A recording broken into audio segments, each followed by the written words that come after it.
Alright, so in this video we're just going to have a look at the new properties pop-up modal, which is one of the new icons that appears on the right hand side of the system here.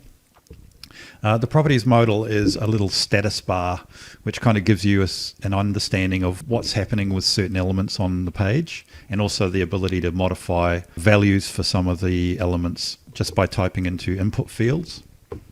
To turn it on is basically just launch the properties panel like this. And you'll see that down the bottom of the screen here, our panel has appeared. If we were to click it again, it will turn off.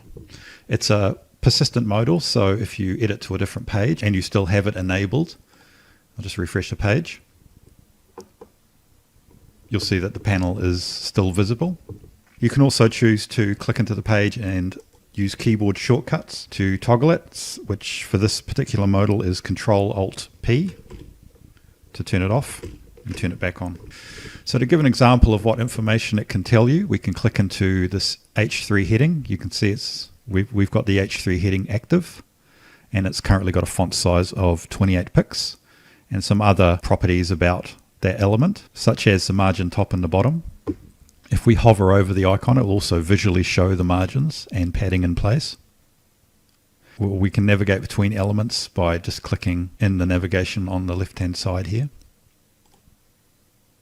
If we click into a different component on the page, it will refresh and show the properties for the selected element. Like so. A good use case for this is if we want to see what our font sizes are. We can see there that heading is 50 pixels. If we wanted to change it, we can immediately change it in here. We can also adjust margin and padding on elements. So for our H3, we can change our margin like so. It also provides two buttons on the right hand side, which are for two different modes. One's a margin padding mode, which will allow you to adjust margins and padding.